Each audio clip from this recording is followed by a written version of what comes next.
Marina had always believed adult life would be harder than it looked in the movies, but she never imagined it would be so manageable. Not perfect, but manageable. At 32, living in São Paulo, she balanced her administrative job, her cat Clementina, and a 2-year relationship with Gustavo, an IT analyst who looked like a good deal on paper. She used to joke that Gustavo had 3 essential qualities. He could change light bulbs. He could set up Wi-Fi. He could order delivery without creating chaos. And for someone who had neither the time nor the patience for small domestic tragedies, that was worth gold. Gustavo was 35, charming with a neatly trimmed beard, the type who posed as a decent man on Instagram, and he had that mix of charisma with boyish immaturity. Still, Marina liked him. It wasn't a sweeping passion, not the great love of her life, but it was comfortable. The kind of relationship that makes you think, well, I've seen worse. Marina wasn't naive. She knew Gustavo had flaws, little late-night stories, insignificant lies, the usual forgetfulness. But none of it seemed like a real threat. She had learned to pick her battles, and he always seemed more distracted than malicious, until things slowly began to shift. Marina noticed Gustavo was taking too long to reply to messages. Before, he would send long voice notes complaining about traffic, meetings, and his boss. Now the replies were short. I'll explain later. I'm busy. We'll talk at home. She found it strange, but said nothing. Suddenly, Gustavo began going to the supermarket every Monday night, even when the fridge was full. One day Marina asked, "Why are you going to the supermarket if we don't need anything?" He answered, "Oh, I like choosing my own fruit now." But he never brought home any fruit. Marina stared into the empty shopping bag and thought, right, he loves bananas so much he eats them at the store. She laughed to herself, suspicious but still patient. Gustavo started wearing cologne too. Go to the mechanic. "Why are you wearing perfume, love?" "Oh, it's automatic." Didn't even notice. Sure, he didn't notice a lot lately. Marina almost wanted to leave little sticky notes on the fridge labeled, "Things you didn't notice today." But she kept watching, silently. Sometimes he got home too late, sometimes too tired, sometimes too cheerful. That was when Marina began feeling that little inner alarm, the one every woman has and that never fails. That quiet voice that whispers, "There's something here." But Marina was rational, not impulsive. Something was wrong, she would find out, calmly, without drama, without scenes. Her life motto. Gustavo started leaving his phone face down, something he never did before. He began showering before hugging her after work. He used to squeeze her as if she were his phone charger. Now, nothing. Marina watched, said nothing, just collected the data. Even Clementina the cat seemed to sense something. Whenever Gustavo arrived, Clementina's back arched, and she would run to Marina like, "Human, something's wrong with that man." Marina laughed and said, "If only you could tell me everything you know." Clementina meowed as if confirming. The week looked normal. A strange normal, but normal. On Friday, Marina asked to borrow Gustavo's car. He didn't hesitate. Sure, keys are in the drawer. She grabbed them, got in the car, started it, and then the Bluetooth connected automatically as always, but instead of showing Gustavo's iPhone, the screen displayed "Parking lot love." Marina stared at the dashboard, blinking slowly, then said, "Oh, perfect. He's stupid and organized. What a delicious combination." She sat back. The car remained silent, almost embarrassed. Marina didn't cry, didn't panic, didn't call him. She just smiled. A small, dangerous, knowing smile. Because for Marina, the worst part wasn't the betrayal. It was being underestimated. Marina sat in the driver's seat, staring at the dashboard like someone trying to interpret an abstract painting. The name shined brightly on the screen. "Parking lot love." She let out a dry laugh. It was almost comical, almost poetic, almost pathetic. Her expression was calm, but inside something shifted. It wasn't anger, it wasn't panic, it was clarity. The kind of clarity that comes when the missing puzzle piece finally snaps into place. She took a deep breath, checked her reflection in the rearview mirror, and said, "Congratulations, Marina. You're dating a man who is both stupid and organized. Stunning." She put the car in drive, but not toward work. She went to the mall. Because every woman knows that major strategic decisions begin with coffee, air conditioning, quiet observation while scrolling through your phone seated at a table in the cafe. She rested her chin on her hand and analyzed everything. For the first time, Gustavo didn't look like a heartbreak. He looked like a math problem, and Marina had always been excellent at math. She didn't want a scene, never wanted one. Scenes are loud, dramatic, and give the guilty a chance to play the victim. What she wanted was intelligent justice. The kind that happens quietly, inevitably, and so perfectly that the cheater realizes everything only when it's too late. She took a sip of coffee and whispered, "Okay, Gustavo, you want to play games? Then let's play properly." She opened WhatsApp, saw his name, thought about opening the conversation, but didn't. No, she thought, I won't ruin the surprise. She smiled, that dangerous, strategic smile every woman makes when she knows exactly what she's going to do. Some people explode when they discover a betrayal. Marina didn't. Marina was a dormant volcano, silent, unobtrusive, but fully capable of destroying emotional landscapes when awakened. She decided she wouldn't say anything that day, not the next day, not even the weekend. She would observe, study the pattern, let him believe he was safe. The safer he felt, the harder the fall.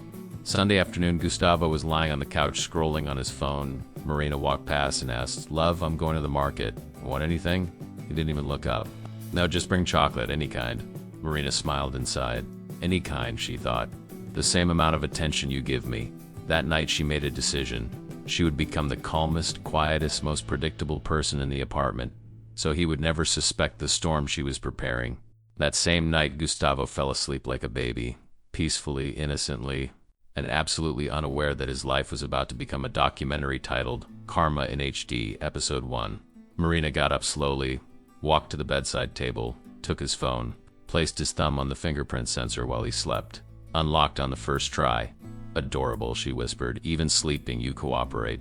She opened WhatsApp, scrolled to the suspicious contact, and there it was. Parking lot love profile picture, a hand holding a cup of coffee. Marina whispered, "Wow, originality simply doesn't run in this family." She could have read all the messages right then, but she didn't. This wasn't the time for certainty. It was the time for strategy. The revelation needed to come at the exact moment when it would be the most effective weapon. Marina performed the most brilliant 5-minute operation of the year. She changed the contact name. Parking lot loved mom. Saved Gustavo's real mom under Bakery Zoe's place. Created a new WhatsApp group titled Mistakes You've Made, Volume 1. Added Gustavo's mom, his sister, his aunt, and Gustavo himself. Set group permissions to only admins can send messages. Hid the group from the conversation list. Locked the screen. Put the phone back in place. All without a single sound. And then she went back to sleep peacefully with the pure serenity of someone who knows the universe is now following her plan. Gustavo woke up cheerful. "Good morning, love. Sleep well?" She smiled. "Best night of my life." He didn't catch the double meaning. He left for work. Marina watched the clock. She didn't need to wait long.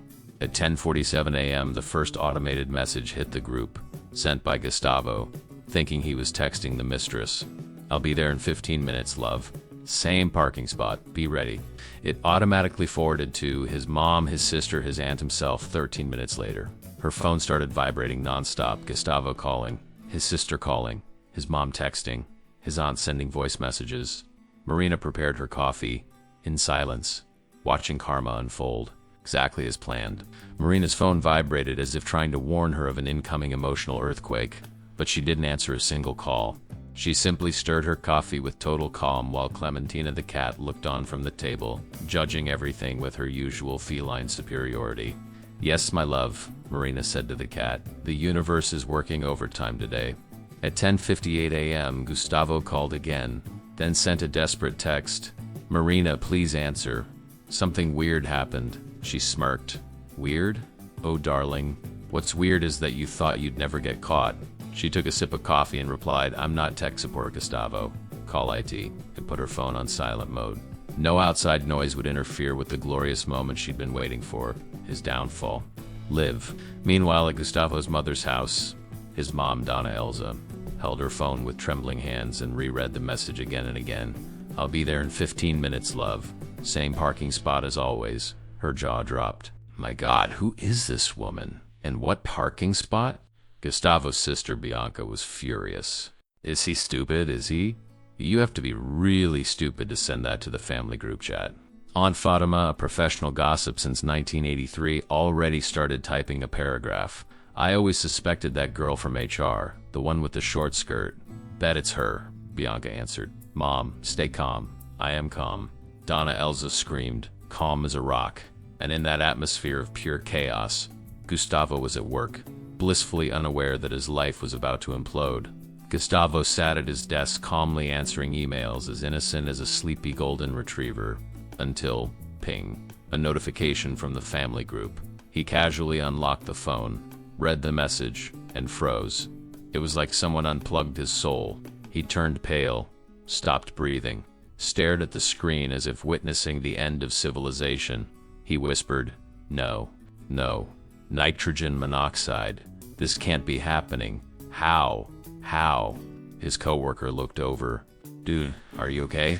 Gustavo stood up abruptly, knocking someone's mouse off the desk. He rushed into the hallway and started calling Marina for the 10th time. Ignored again. Then he sent a voice message. "Marina, please answer. Something insane is happening. My WhatsApp bugged. It's a hack. Marina, please just talk to me."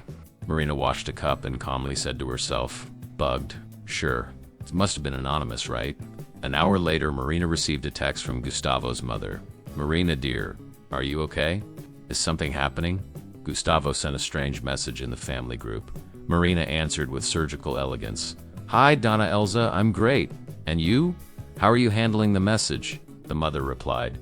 "Handling, Marina? My son is cheating. Did you know?" Marina typed, "Me?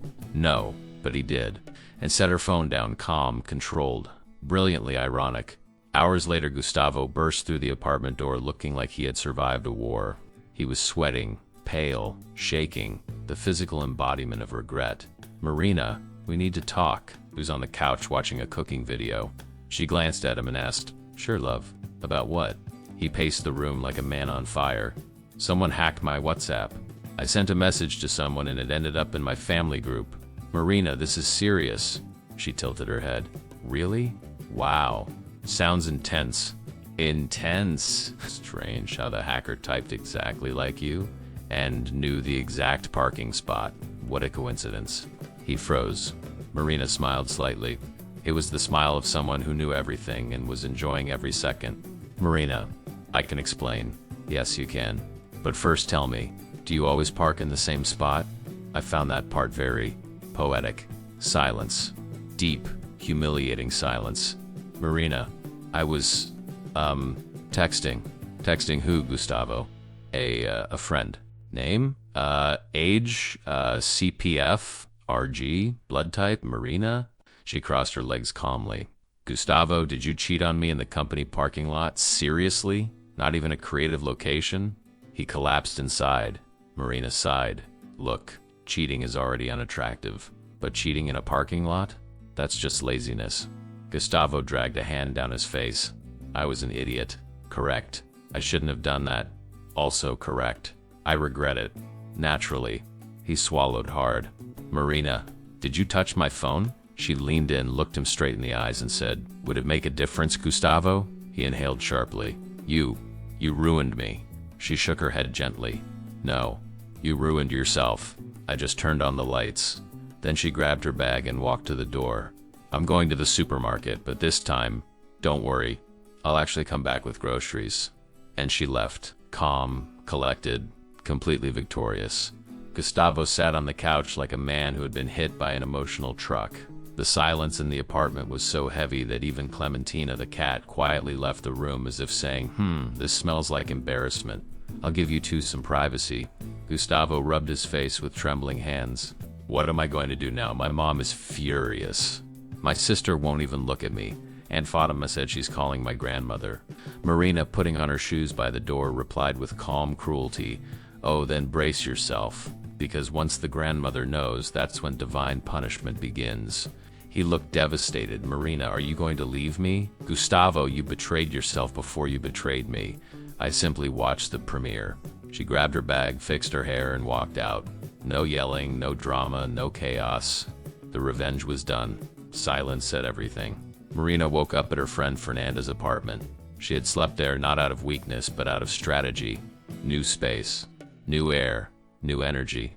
She ate toast, played with Clementina, whom she brought along just to avoid watching Gustavo weeping, and went to work. Marina looked radiant. Not radiant from revenge, radiant from freedom. Fernanda said, "Girl, you're glowing today. It's the post-cheater effect. Should be sold in pharmacies." Both laughed. Marina took a deep breath. The air felt lighter, clearer, full of possibility. Meanwhile, Gustavo showed up at work with the energy of a guilty chihuahua. Everyone pretended to be normal, but as soon as he walked into the office, someone coughed softly. Parking lot love. Another coworker almost choked, holding back laughter. The intern practically collapsed, trying to hide his grin. The manager, a serious man in his late 50s, sighed deeply. Gustavo, can we talk? Gustavo already knew this wouldn't be good.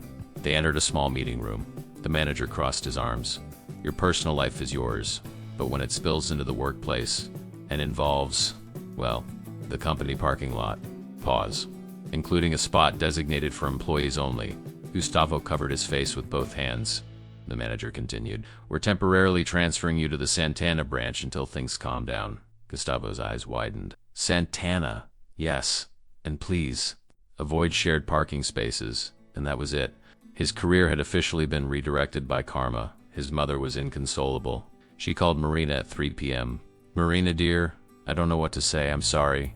I'm so sorry I raised a man this lacking in creativity. Marina held back a laugh. No need to apologize, Donna Elza. Mothers aren't responsible for the stupidity of their children. The mother sighed dramatically. If he had cheated in a bakery, I'd understand, but in a parking lot? Marina. I also think it's a total lack of romance, Donna Elza. They laughed together. His sister texted later, Marina, you have nitrogen monoxide idea how much I admire you right now. He needed this wake-up call since 2018.